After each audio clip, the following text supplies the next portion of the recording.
Bismillahirrahmanirrahim. Assalamualaikum warahmatullahi wabarakatuh.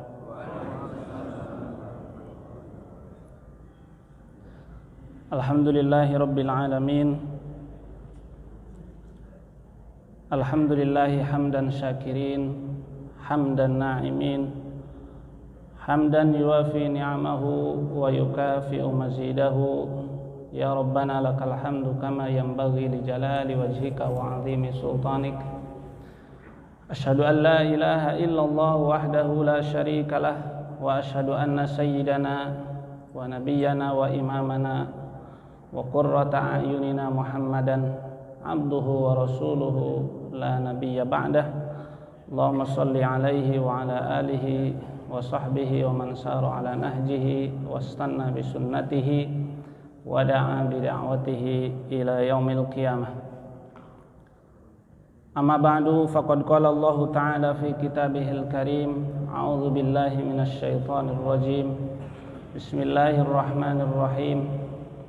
Ya ayyuhalladzina amanu la yaskhar qaumun min qaumin asa an yakunu khairan minhum wala nisaa'un min nisaa'in asa an yakunna khairan minhun wala talmizu anfusakum wala tanabazu bil alqab bi'sal ismul fusuqu ba'dal iman wa man lam yatub fa ulaika humudz zalimun. Masyarul muslimin wal muslimat, jamaah pengajian jihad rahimakumullah.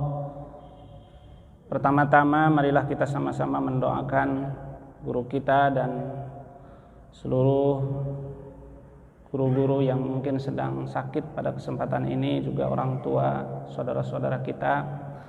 Mudah-mudahan dengan pembacaan surah Ar-Ruqyah, surah Al-Fatihah, mudah-mudahan Allah Subhanahu wa taala yang pertama memberikan kelapangan kepada dada dan hati orang-orang yang sedang diuji dengan berbagai musibah oleh Allah Subhanahu wa taala. Yang kedua, mudah-mudahan Allah berkenan mengangkat penyakit dan derita yang sedang melanda mereka. Amin ya Allah ya rabbal alamin, bi barakatil Fatihah. A'udzubillahi minasyaitonir rajim. Bismillahirrahmanirrahim. Alhamdulillahi rabbil alamin, arrahmanir rahim, maliki yaumiddin. Iyyaka na'budu wa iyyaka nasta'in. Ihdinas siratal mustaqim. Siratal ladzina an'amta 'alaihim ghairil maghdubi 'alaihim waladdallin. Selanjutnya, ini juga mungkin sebagai tatap muka pertama bagi saya di tempat ini, dan setelah 3 bulan kurang lebih kita diisolasi, dan saya paling taat isolasi sejak pertengahan bulan Maret ya, baru saya jalan ke arah Cisaat itu menjelang Lebaran gitu ya. Jadi setelah musibah yang melanda, dan mudah-mudahan sekarang sudah berakhir ya, karena kita rasakan berbagai dampak ya, dari mulai dampak penyakitnya ya, konon katanya banyak yang terkena ya, alhamdulillah di kita tidak ada kan ya, sampai efek-efek yang bersifat ekonomi, sosial ya, sampai efek-efek yang lucu. Katanya malah yang banyak efeknya juga terhadap kehamilan ya. Ya pokoknya sekarang mah ada musim medsos apa aja yang penting orang mau nge-share. Sampai ada yang bilang di Sukabumi juga kehamilan naik 100% katanya, padahal nggak ada yang neliti gitu. Jadi corona ini betul-betul dijadikan kambing putih oleh ada yang punya hutang, padahal kalau nggak corona juga dia nggak mau bayar. Sekarang alasannya corona, ya nggak tahu coronanya ada atau tidak. Masih debatable sampai hari ini apakah coronanya ada atau tidak kan.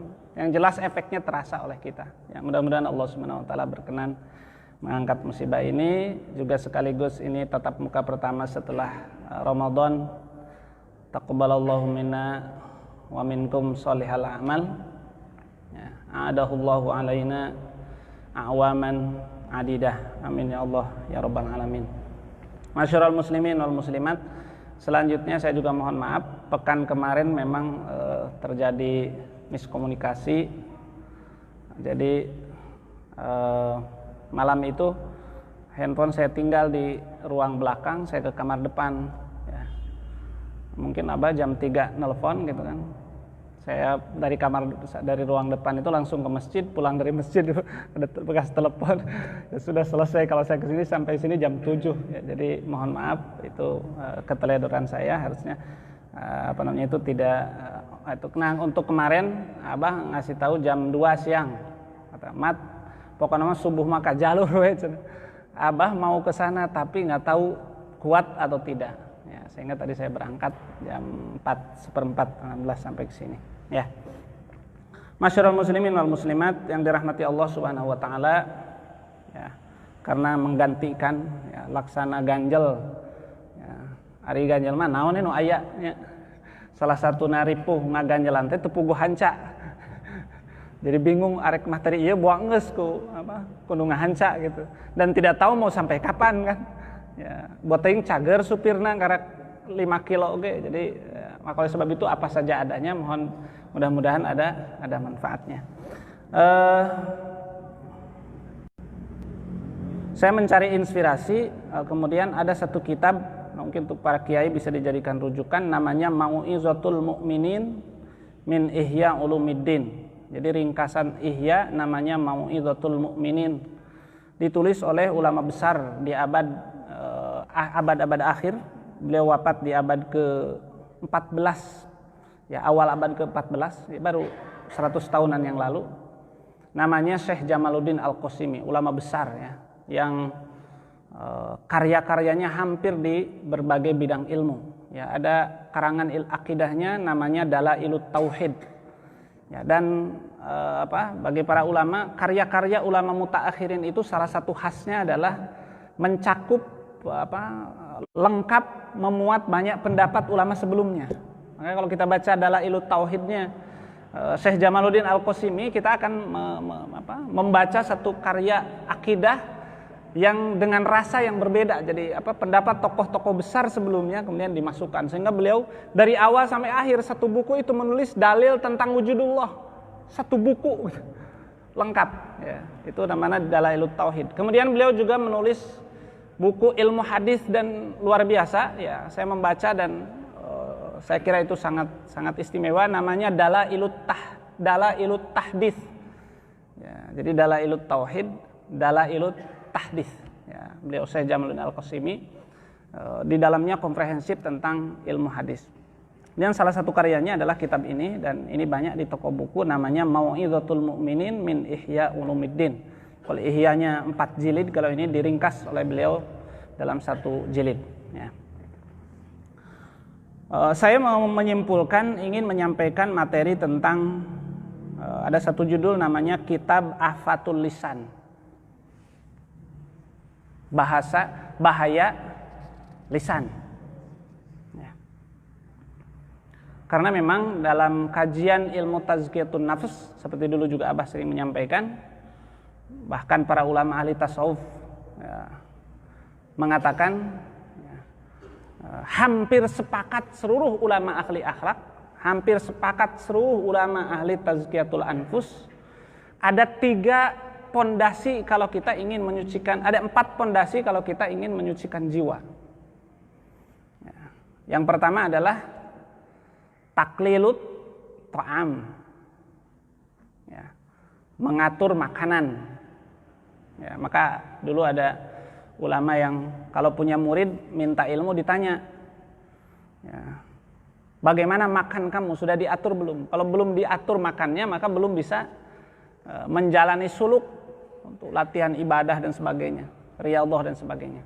Kalau makannya masih nggak karuan ya, maka Allah juga memberi ya, pengaturan makan yang minimal ya, dikasih puasa setahun sekali ya. Yang kedua, taklilul manam ya, menyedikitkan tidur, dan sebenarnya saling efek ya. Fal awal sabab wasani musabab. Jadi kalau makannya sedikit pasti tidurnya sedikit ya. Kita makan isya aja tahajudnya pasti berat ya. Tapi kalau sebelum maghrib tahajudnya lebih ringan, apalagi makannya sedikit Maka Imam Ghazali dalam Ihya itu ketika menjelaskan ilmu tahajud itu diantaranya yang diatur adalah pengaturan pola makan. Ya. Tidur. Yang ketiga, taklilul kalam. Mengatur pola ngomong. Ya. Baru yang terakhir, taklilul naum sudah khilan, ya, pergaulan. Jadi membatasi pergaulan pada batasan-batasan pergaulan yang bagus. Jadi makan, tidur, bicara, teman. Inilah yang akan pengaruh kepada kualitas jiwa kita. Ya. Semakin yang 4 ini diatur sedemikian rupa, dijaga, maka insya Allah kualitas ruh kita akan bagus. Nah, diantaranya adalah yang penting adalah afatul lisan. Imam Ghazali berdasarkan ringkasan yang ditulis oleh Syekh Jamaluddin Al-Qasimi menulis ada 20 afat, ada 20 pancabahya, ada 20 bahaya lisan. Ya. Jadi bahkan lisan ini ada satu hadis yang dari Rasulullah Sallallahu Alaihi Wasallam. Kata Rasulullah Sallallahu Alaihi Wasallam, la yastaqimu imanul abdi hatta yastaqima qalbuhu. Iman kita tidak pernah akan istiqomah hatta yastaqima qalbuhu, sampai hatinya istiqomah. Jadi iman kita tuh akan terus turun naik, yazidu wa yanqus. Ya, kadang berat ke kiri, berat ke kanan. Ya, kadang semangat, kadang lesu. Ya. Ya, belum sampai pada titik menjadi yang disebut dengan an-nafsu al-mutmainnah. Kalau sudah jadi nafsul mutmainnah, dirinya nyaman dalam ibadah, kata para ulama. Sampai apa? Hatta yastaqima qalbuhu, sampai hatinya istiqomah. Ya. Seperti terbalik memang. Saya dulu baca hadis ini tidak paham, tapi apa kata Rasulullah? Wala yastaqimu qalbuhu hatta yastaqima lisanuhu. Orang tidak akan istiqomah hatinya sampai istiqomah lidahnya. Jadi ini lidah dipengaruhi oleh hati atau hati dipengaruhi oleh lidah? Ya. Baru saya agak paham setelah saya baca buku, ada yang ustadz yang dikenal sekarang, penemu ilmu magnet rizki. Ya, jadi penemu ilmu magnet rizki maksudnya dia berhasil menyusun bagaimana kita bisa mendapatkan rizki, ya, tapi rizkinya dalam pemahaman yang lebih luas, kesehatan, ketaatan, termasuk rizki makanan yang perlu kita. Namanya buku Rahasia Magnet Rizki. Ya. Jadi beliau membahas dalam bagaimana pengaruh, bahkan salah satu kalau rizki kita ingin berkah, ingin mudah, kalau dia membahasakannya ingin deras mengalir, adalah mendisiplinkan kata. Bahkan dia seperti lelucon memang, tapi kalau diamalkan jadi kalau Bapak punya hutang 500 juta, terus tersiksa tiap malam mikirin hutang. Ya. Kemana-mana dibilang saya punya hutang. Dia bilang tinggal diganti saja kata hutangnya dengan amanah. Saya punya amanah dari orang 500 juta. Coba. Dan itu bahkan beliau tunjukkan penelitian-penelitian secara kimiawi terhadap dalam tubuh kita. Ketika kita mengatakan hutang, itu yang keluar beban. Tapi ketika mengatakan amanah, yang terasa apa? Anugerah. Kan kita dapat amanah. Dikasih anak senang nggak? Padahal dapat amanah terus dididik dan sebagainya. Ya. Jadi yang 500, jadi maksudnya begini, ketika orang mengatakan punya hutang enggak, saya mah bukan punya hutang, tapi punya titipan orang yang percaya 500 juta. Alhamdulillah enggak? Alhamdulillah masih ada yang percaya minjemin 500 juta. Masalah bayarnya berusaha saja, terbayar alhamdulillah, yang penting sudah maksimal, tidak terbayar bahkan dalam hadis Rasulullah nanti akan menanggungkannya di akhirat, karena yang dihitung adalah kesungguhan hati dan tidak ada niat zalim. Nah seperti itu. Maka diatur dalam buku itu, misalnya ketika macet, jangan dibilang macet. Soalnya pikiran kita jadi ruwet. Dibilangnya apa? Jalannya full. Sehingga jadi full, rezekinya full, tenaganya full, semangatnya full. Diganti. Ya. Gagal diganti dengan belum sukses. Dan menurut penelitian beliau itu, jiwa kita itu akan menyimpan tanpa kata negatif. Ya. Jadi kalau dikatakan saya gagal, ya gagal. Saya lemah. Saya ripuh. Saya susah. Tapi kalau dikatakan saya tidak kaya, yang disimpan oleh jiwa kayanya. Saya tidak senangnya, jadi senangnya, tidaknya terbuang. Nah, itu jadi sampai sedemikian rupa, dan bapak-bapak, ibu-ibu silakan beli bukunya, namanya Rahasia Magnet Rizki. Saya pernah menamatkan bukunya 2 kali perjalanan kereta ke Bogor, luar biasa, banyak keajaiban. Dan buku itu kalau diamalkan akan mengajak kita menjadi orang baik. Memang asalnya judulnya seperti nyari duit, padahal kalau dibaca sampai akhir nyari ketaatan. Jadi hidup itu di situ, rizki itu bukan hanya duit, tapi sholat duha itu rizki. Tidak semua orang dikasih. Sholat tahajud itu rizki. Maka akhirnya setelah baca buku itu berubah cara pandangan kita, lisan kita dijaga. Yaitu tentang pentingnya lisan. Jadi ketika apa yang kita omongkan, pantas Rasul mengatakan apa? Kata Rasul apa hadisnya? Man qala halakan nas fahuwa ahlakuhum. Jadi Nabi itu sangat menjaga lisan. Kalau orang mengatakan, siapa yang mengatakan hancur nih orang? Kata Nabi, sebenarnya dia yang paling hancur tuh. Yang mengatakan orang sudah rusak. Jadi betapa pentingnya pengaruh menjaga lisan terhadap kondisi jiwa kita, bahkan kondisi lingkungan kita.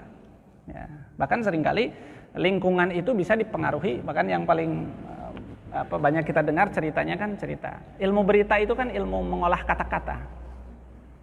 Ya, filosofinya katanya ada orang bawa anjing bagus, dituntun kudu nungana anjing keluar. Ya, cek nunanya pertama eta ucing naon. Pas kahiji nu ngomong mah ucing, pan ya anjing. Anjing ini bukan ucing. Ya. Jadi pengaruh kata-kata. Papanggih deui nu kadua. Halus ucing maneh? Ucing. Mimiti ragu buah ucingnya ya.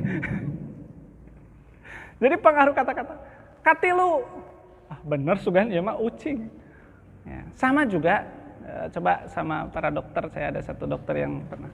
Jadi dia bilang, maka di antaranya ada seorang terapis yang terkenal di Cianjur. Ya saya sering rekomendasikan, satu karena keikhlasan mengobatinya. Dari dulu di Mesir, sejak saya di Mesir sudah dokter Juzi. Ya, bahkan kalau ada kerajaan Saudi itu diantara yang dipanggil beliau, termasuk tim kalau haji itu baru dipanggil. Ya, sudah akupunturnya itu sudah tingkat anestesi. Ya. Orang kanker, orang apa, menarik. Tapi dari dulu anti menerima bayaran. Makanya berkah sampai sekarang tuh di sekeliling Perumnya di sana ada orang dari mana-mana sampai beli rumah di situ untuk berobat karena ada yang datang digotong pulang sudah jalan lagi yang stroke dan sebagainya. Dia itu diantaranya anti mengasih hasil diagnosa yang berat. Seberat apapun penyakit dibilangnya nggak apa-apa Pak, bagus. Nanti Bapak misalnya setelah dites sekali bisa tunda berapa hari untuk menunggu proses pengobatannya. Gimana? Padahal orang sudah stres dari rumahnya. Gimana Pak? Bagus. Alhamdulillah Bu, nggak apa-apa. Nanti Ibu kesini lagi. Bisa sehat Dok? Bisa. Jadi dia bilang kalau kita misalnya ada orang sakit, padahal sakitnya cuma pilek gitu. Bapak pucet ya. Jadi akhirnya yang orang sehat pun merasa sakit. Setelah merasa sakit itulah jadi sakit beneran. Kan paranoid itu penyakit yang sebetulnya nggak ada, cuma dibuat hoak di pikirannya. Maka bagi dia begitu saja. Bahkan cenderung kalau semua penyakit nggak ada apanya, nggak ada pantangannya. Kenapa? Kalau dibuat pantangan jadi beban. Orang jadi bebannya makan aja. Tapi dia bilang misalnya ada orang mungkin jangan terlalu banyak minum susu gitu. Dia bilang minum aja Bu, kalau ada susu ibu minum. Tapi jangan sampai ibu karena boleh minum susu nyari susu kemana-mana. Jadi kalau ditanya, Dok boleh makan sate? Boleh. Kalau ada sate makan secukupnya. Tapi jangan sampai karena Bapak dibolehin makan sate, akhirnya nyari sate kemana-mana tiap hari. Wah boleh makan sate ya terbahaya. Nah, itu diantaranya. Itu tentang pentingnya. Jadi kata beliau, secara pengobrol, kalau orang sekali dikatakan sakit, kalau pucet ya, itu jadi sakit beneran. Maka sekali dikatakan biasa, sembuh, insyaallah. Nah, itu salah satunya. Bapak Ibu dirahmati Allah Subhanahu wa taala, pantas Rasulullah sallallahu alaihi wasallam banyak pesan-pesannya, ya. Bahkan Mu'ad bin Jabal pernah bertanya kepada Rasulullah sallallahu alaihi wasallam, "Ya Rasulullah, anu akhadhu bima naqul." Apakah kita akan disiksa dengan sekedar ngomong saja? Apa kata Rasulullah? "Ya ibn Jabal, wa hal yakubbun nasu fin nari ala manakhirihim illa hasaidu alsinatihim." Ya. Wahai Mu'ad bin Jabal, tidak ada orang yang disungkurkan, ya, kepada neraka, wajahnya disungkurkan, dilemparkan, kecuali itu adalah buah dari perkataan. Perkataan itu mahal, Pak. Pancasila yang sekarang diributkan itu kan cuma kata-kata, tapi sampai heboh se Indonesia. DPR yang hasil kita milih beberapa kemarin dengan biaya yang mahal dipakai merapatkan kata-kata, saking pentingnya kata-kata ketuhanan yang Maha Esa itu bagi komunis itu laksana lebih keras daripada petir yang menyambar rumahnya itu. Karena tidak boleh ada Tuhan, ya, boleh ada kebudayaan, boleh ada gotong royong, tapi tidak boleh ada ketuhanan. Karena kalau sudah ada ketuhanan, maka kita datang dari Tuhan, akan kembali kepada Tuhan, harus diatur. Maka tidak boleh ada ketuhanan. Penting kata-kata. Ya, maka Imam Ghazali menuliskan ada 20 bahaya kata-kata. 20 bahaya kata-kata. Yang pertama, al-kalam fima la ya'ni. Suka ngomong dalam hal-hal yang tidak penting. Tidak penting. Ya. Rasulullah SAW mengatakan, "Man kana yu'minu billahi wal yaumil akhir falyakul khairan aw liyasmut." Hanya ada satu pilihan, ngomong yang baik atau tahan, diam. Itu maksudnya dari taklilul kalam itu. Ya. Kalau ungkapan yang agak puitis, Syekh Sa'rawi mengatakan, kalau kita tidak bisa tepuk tangan mendukung kebaikan, maka jangan bertepuk tangan mendukung keburukan, cukup diam. Ya. Dulu saya keliling hampir ke banyak provinsi di Indonesia, ke penggalangan untuk perjuangan Palestina. Di antara fenomena-fenomena yang ditemukan di perjalanan itu, ada orang nyumbang teu komentar wae heueuh. Dan kadang-kadang nu komentar teh nu teu naon, nu teu nyumbang. Keur naon cenah Pak Ustad, dibantu-bantu di urang ge, orang Indonesia butuh bantuan. Keur mah henteu nyumbang, ditambah naon?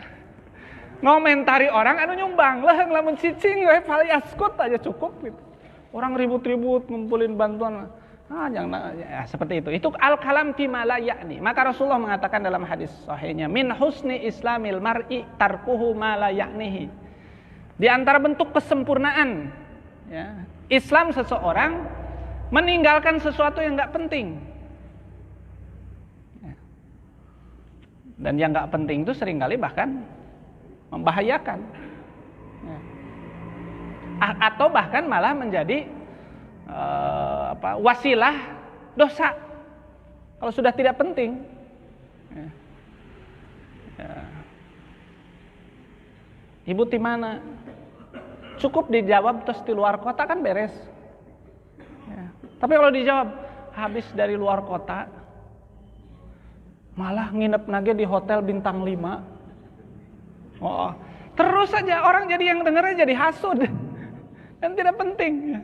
Bahkan ada pertanyaan-pertanyaan yang menekan orang. Nanya nikah kanu jomblo. Jangan Pak, itu membebani orang. Cukup kita bahagiakan kalau tidak bisa. Cukup kita diam kalau tidak bisa membantu membahagiakan. Kapan nikah? Aduh, beban lagi. Sehingga nanti orang gak mau ketemu kita. Nanti tanya nikah lagi. Nanya boga budak kajalmi anu hese boga budak.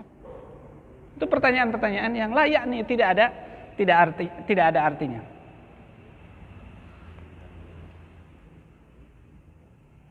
Ya, bahkan di antara ya, ilmu menjaga rahasia itu adalah ngomong secukupnya. Ilmu intelijen, ngomong secukupnya. Dari mana Pak? Dari depan, itu beres. Seperti Nabi ditanya ketika mau perang Badar, kata kakek-kakek yang ngobrol sama Nabi itu, kamu dari mana? Saya dari air. Pergi aja Nabi. Dari air cek si kakek. Sugan teh ticai. Bisa dari air teh diciptakan dari air sperma, bisa ti air teh ti WC, bisa bingung ya. Tapi lamun jelas di mana Bu? Tos di pasar, meser lauk asin sakilo ditawar malah. Itu menjadi terbongkar rahasia kita. Maka cukup menjawab secukupnya. Ya.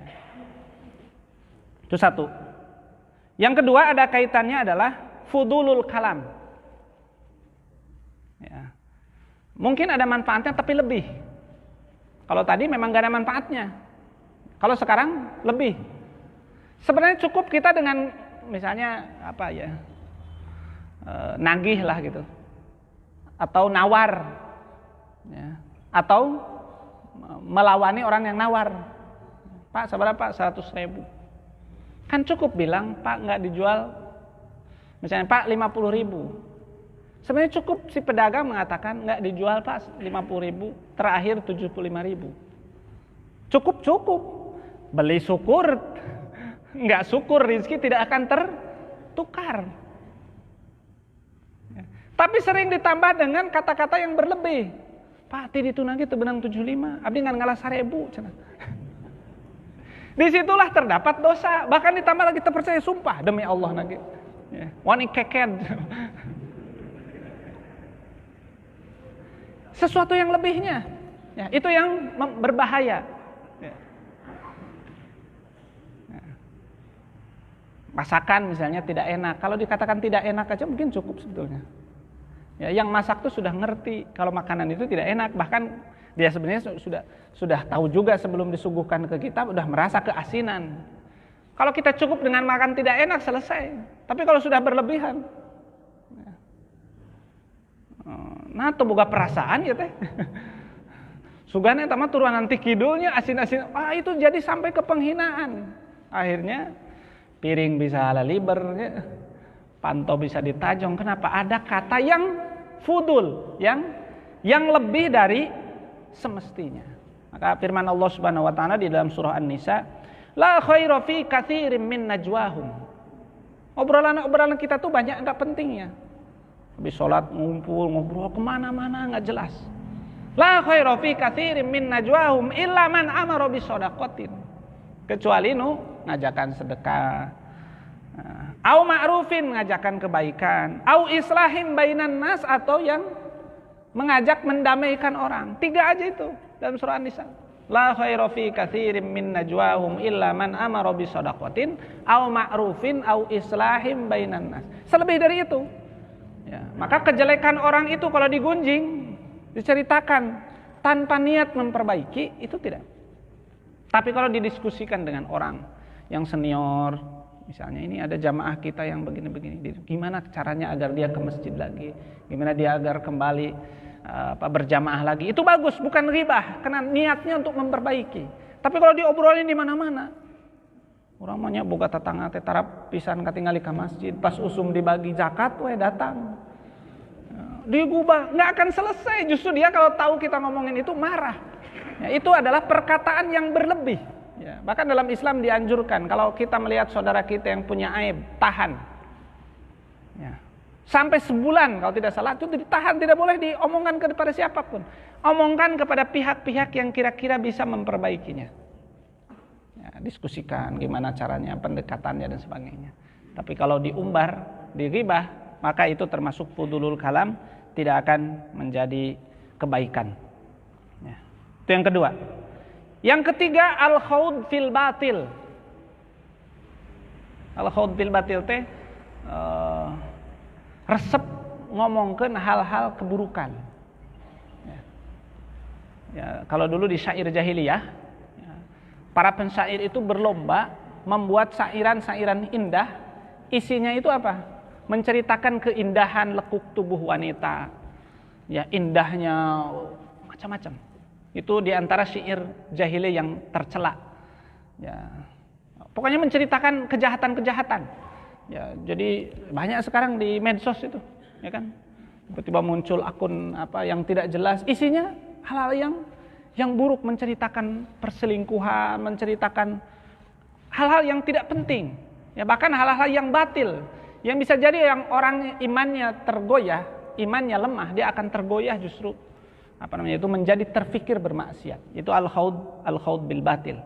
Ya, di antara yang disesali oleh manusia nanti ketika masuk neraka, mereka ditanya, kemudian mereka menjawab, wa kunna nakhudu ma'al khaidin. Ya, kami dulu suka resep ngobrol hal-hal yang tidak jelas, hal-hal yang kemaksiatan, kemudian diobrolkan, diumbar. Allah Subhanahu wa taala juga mengatakan, fala taq'udu ma'ahum hatta yakhudu fi haditsin ghairi. Maka jangan kamu duduk dengan orang-orang yang ngobrolin hal-hal seperti itu. Namun di TV mah acan naon? Ya, selebriti itu ada silet dulu mah ya. Ada silet, ada kabar artis, ada apa. Itu hal-hal yang tidak jelas. Ya, hal-hal yang khaud fi al-batil, dan itu pembicaraan-pembicaraan yang akan menyengsarakan di dunia maupun di akhirat. Yang keempat, al-mira' wal jidal. Suka debat. Ya, dalam Islam ada jidal, ada munazarah. Kalau munazarah itu istilah bagus. Munazarah itu artinya diskusi. Ya, dan diskusi itu niatnya niat ingin tahu. Yang mengatakan pendapat A ketemu dengan yang mengatakan pendapat B, bertanya dalil Anda yang mengatakan mazhab A apa, dalil B apa. Bukan mencari-cari kesalahan, tapi kalau mencari-cari kesalahan itu namanya al-jidal. Ya. Al-jidal, dan itu tidak boleh. Ya. Al-mujadalah. Ya. Bahkan dengan orang non-muslim pun Allah mengatakan wala tujadil illa billati hiya ahsan. Apa wala tujadilu ahlal kitab illa billati hiya ahsan. Ya, jadi harus dengan cara yang terbaik, apalagi sampai nyerang fisiknya, nyerang apanya, itu sebetulnya sudah termasuk di apa? Kadang-kadang di ALC kita sering menyaksikan ada yang memang bagus, ya, menyampaikan argumennya, bertanya, itu bagus, Islami. Tapi kalau sudah tidak jelas, ya, tujuannya menunjukkan kehebatannya, itu mukabaroh namanya. Bahwa dia pintar bicara, nggak peduli dengan orang ngomong apa, itu. Tapi kalau munadzarah itu diambil dari kata nadzara. Nadzara itu apanya? Melihat dalilnya itu, oh iya ya, sahih hadisnya ya, terus maknanya apa? Dipahami, oh ya. Maka para ulama dulu paling tidak senang debat. Imam Syafi'i menolak kalau diajak debat. Ya. Ulama dulu kalau menjawab ditulis, ya, dalilnya. Bahkan sering disembunyikan qailnya, wa qala ba'duhum, atau wakila, untuk menghormati orang yang didebatnya. Ya. Kalau kita diumumkan malah orangnya, ya, si A dengan mau itu sesat, itu sebenarnya kurang beradab. Kecuali kalau memang orangnya sudah dianggap berbahaya untuk umat, itu boleh. Tapi kalau masih dalam tataran biasa, ya, normal, perbedaan pendapat, bahkan kalau bisa tidak disebut namanya, cukup ada yang mengatakan begini dan itu salah. Kenapa? Dalilnya ini cukup. Ya, maka di kitab itu sering ada wakila, wa yuqalu wa qala ba'duhum. Sebetulnya itu dalam tataran adab-adab al-munadzarah, adab-adab agar sampai tidak terjebak pada jidal, ya. Karena kalau sudah orang berjidal semuanya bela diri, apalagi di tempat ramai, dipertontonkan. Hampir dipastikan orang yang hadir ke depan untuk membela dirinya sendiri. Ya, kadang di hatinya juga merasa bahwa dia lemah, tapi tanggung sudah di depan orang, masa dipermalukan. Ya, maka itu itu tidak dianjurkan. Bahkan Rasulullah SAW mengatakan, jika Allah ingin menghancurkan sebuah kaum, maka Allah akan datangkan debat, ya, suka berjidal. Maksudnya apa? Bukan Allah memaksa mereka berjidal. Maksudnya apa? Di antara tanda-tanda kaum manusia yang akan hancur, manusia yang tidak akan produktif adalah di antaranya karakternya adalah suka berdebat. Ya, bahkan yang disebut debat kusir tadi. Debat kusir teh cenah tukang kusir aya dokter naik delman. Pas dinatanyakan kudana hitut wae. Cek dokter, ieu mah kudana asup angin. Cek naon? Cek tukang kusirna, cek delmana, ieu mah keluar angin. Ya kan? Nah itu debat kusir namanya. Kita juga sering debat seperti perdebatan-perdebatan tentang asma wa sifat Allah, cek hiji yadullah, tangan Allah, cek hiji kekuasaan, debat teu beres-beres. Bahkan diajar di tempat-tempat umum, yang satu dikatakan ahli neraka, ahli bid'ah, ahli apa. Karena beda cara pandang, yang satu melihat ke sini, yang satu melihat ke sini. Jika anu nyabak gajah teh anu hiji nyabak tulalena, gajah teh juga kieu. Itu kelemahan kita, ya. Di antara mafsadat atau bahaya lisan. Ya. Terakhir, sudah jam 6. Nanti kalau ada momentum lagi kita lanjutkan. At-taqa'ur fil kalam. Taqa'ur itu apa? At-tasyadduq wa takallufus saja. Jadi apa? Berusaha dengan berlebihan untuk memperindah kata-kata. Bahkan dalam doa pun itu dilarang. Misalnya ingin doa itu terakhirnya kaf semuanya. Tapi kalau doa itu diajarkan Nabi itu nggak apa-apa. Tapi kalau kita berusaha sampai pada titik apalagi sampai maknanya kurang tepat dan sebagainya, itu tidak boleh. Jadi susunan kata yang disusun sedemikian rupa indah tapi berlebihan, maksudnya puitis tapi dipaksakan sehingga pesan-pesannya malah susah dipahami, ya. Kalau sekarang mungkin dengan bahasa-bahasa modern yang campur-campur bahasa Inggris gitu kan, itu malah yang dengar tanpa pusing. Ya, itu termasuk bahaya lisan. Dan ketika orang penceramah, mubaligh, khotib memaksakan diri untuk berbicara dengan sesuatu yang diindah-indahkan terlalu, ya tidak alami, ya, maka itu sudah sebagai bukti tanda bahwa dia sedang mencari nama baik, mencari pujian, mencari syuhrah, ya, bukan sedang mencari ridho Allah Subhanahu wa taala. Itu diantara yang dituliskan oleh Imam Al-Ghazali di dalam kitabnya Ihya Ulumuddin. Masih ada 15 lagi. Mudah-mudahan di beberapa momentum lagi nanti ada kesempatan untuk melanjutkan. Aqulu qouli hadza wa astaghfirullah li wa lakum. Assalamualaikum warahmatullahi wabarakatuh.